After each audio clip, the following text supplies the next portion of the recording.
Hey, what's going on? It's your boy Dalton from the Petrolist. Thanks for tuning in. It is a late video, and it's not a weekend, so I had to choose something to talk about that I think is relevant to Formula One, but also relevant to, everyday life, because after all, isn't that what we're all living? I was going to break into a song, but I wasn't sure if that would be appropriate. We're just ordinary people. I haven't heard that song in forever. Anyway, the biggest thing that's going on in Formula One news right now, at least in my opinion, is the drivers' misconduct letter. Grand Prix Drivers Association, and they are kind of sick of the President Mohammed bin Salman? Let me look it up. Is it Mohammed, not Ali? Yes, it is Mohammed bin Salman. And they're just, the Grand Prix Drivers Association they're sick of this guy. He's looking down on everyone, looking down his nose at everyone, and these are adults. Anyway, without further ado, I'm just going to go ahead and read the letter and react to it.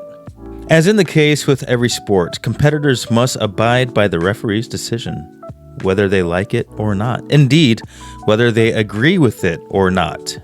That is how sport works. The drivers, our members, are no different and fully understand that. I agree. Great intro. That's how sports are played. There are rules.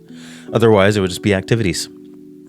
Okay. Our members are professional drivers, racing in Formula One, the pinnacle of international motorsport. Okay, yeah. Rallycross? Not rallycross. World Rally Championship. Those drivers are really good too. Anyway, that's besides the point. They are gladiators, and every racing weekend they put on a great show for the fans. Yes, that they do. All right. With regards to swearing, here's where the juicy part comes in. There's a difference between swearing intended to insult others and more casual swearing, such as you might use to describe bad weather, or indeed an inanimate object, such as a Formula One car or a driving situation. Yeah, I agree with that, and it's almost as if a lot of legacy media and all that, whether it's the YouTube, or the news or whatever, they want to kind of sanitize everything, and I don't think I agree with that. I think it's all an individual decision on what kind of language you use, what kind of language you don't use. I, for one, try not to use swear words. That's my own personal choice.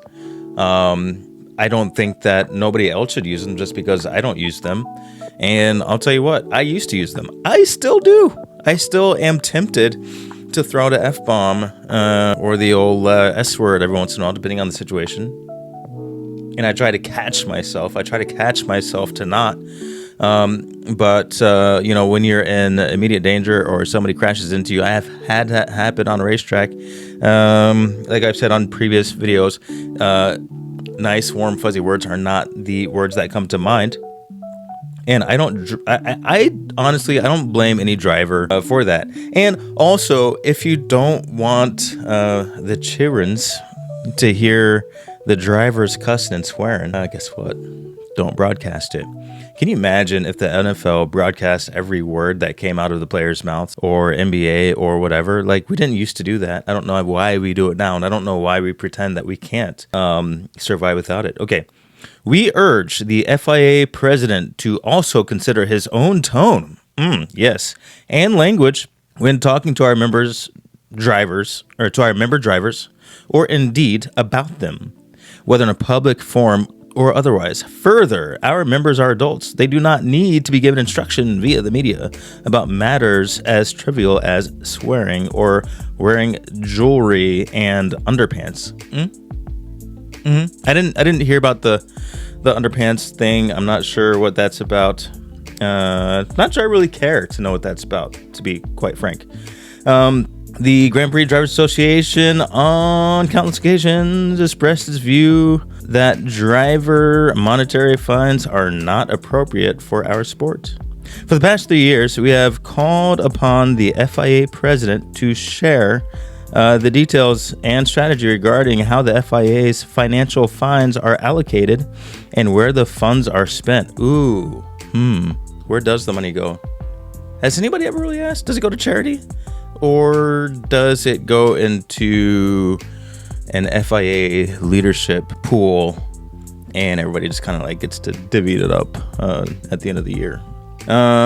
We have also relayed our concern about the negative image financial fines bring to the sport. We once again request that the FIA president provides financial transparency and direct, open dialogue with us, all stakeholders. Yeah, you should know where your fines are going. Even if you get fined, you should know where it's going. All stakeholders, FIA, F1, the teams, and the GPDA should jointly determine how and where the money is spent for the benefit of our sport. Yeah, you should know. You should have a choice. Like, if the money is leaving your pocket, it should be going to a good place, because otherwise it's a conflict of interest, because you're going to levy more fines if you, the person who levies the fines, get to keep the cash. Yeah. If you get to keep what's in the swear jar, you're going to be listening with an extra sensitive microphone for anyone who is swearing. The GPDA wishes to collaborate in a constructive way with all the stakeholders, including the FIA president, in order to promote our great sport for the benefit of everyone who works in it, pays for it, watches it, and indeed loves it. We are playing our part. Best regards, the directors and chairman of the GPDA on behalf of the Grand Prix drivers, the driver members. Now, from what I understand, I think it was George Russell who wrote that. Well done, George. Well done. It's very subtle. I think the translation is stop being a jerk. Stop poo-pooing on the drivers, because we're all grown-ass men up in here. And stop taking our money without telling us where it's going. I agree with all of that. What will come of that? What will come of that letter? Is it just is it bad publicity, and the shame of having that letter sent will trigger some kind of appropriate response from FIA leadership? Will Mohammed Ben Sulayem, will he get fired? Will he get replaced? I think that's my one question, is what happens as a result of this letter having been written? I mean, I guess the easy thing is you stop putting the microphone and the contents of what the drivers are saying during the race. You stop publicizing it, because you do have the power. If you didn't put it out there, nobody'd hear it. And we do know that they absolutely can delay radio stuff. If you've been asking for transparency for 3 years about the fines, yeah, it's time to open up the ledger and start showing what you've been spending it on. So I guess the grievances are definitely laid out there. I guess, what is the consequence if the grievances aren't if they're not remedied? Will the drivers go on strike? Would you support the drivers going on strike?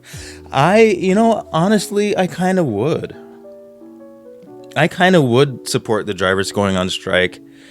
The only thing is, there are so many drivers waiting in the wings that, if you're making $30,000 a year and begging for sponsors and stuff, and you can get a seat, even if that seat only pays you $200K a year, as opposed to, like the millions and millions of dollars from the top drivers, and you're, 18 years old, you might just take it if those drivers go on strike. How much revenue would Formula One lose if the current drivers went on strike? If Max Verstappen went on strike, would Formula One lose a whole bunch of money? Would it suffer, or would they just like pop somebody else in there?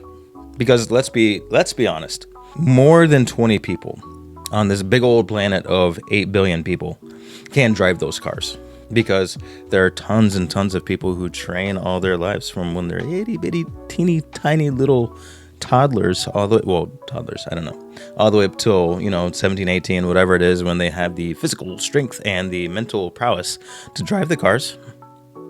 There's probably a lot of those people.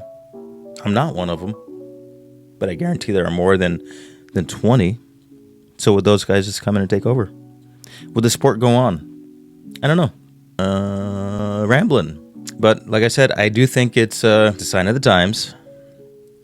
And if you're worried about Formula One drivers cussing or wearing undergarments or not wearing undergarments or jewelry or whatever, I think if you're worried about those things, when you look at that compared to what is going on in society as in general, I think Formula One is pretty tame. Like, look at Instagram, look at Twitter, then look at Formula One. Look at what you're seeing just in the grocery store, then look at Formula One. Look at what you're hearing everywhere, and then look at Formula One. I think Formula One, at least socially, is fairly tame compared to everything else that's going on. And I think what are the biggest grievances? The biggest grievance, I would say, is the money. Like, where's the money going? And stop talking down to the drivers. I get that. That would solve everything. Wouldn't solve the ground effects era or the fact that they're trying to do a 50-50 split between ICE and hybrid batteries in 2026. It wouldn't solve that. It wouldn't solve how big the cars have gotten, how bloated they've gotten. But it would, if they did those things, I think,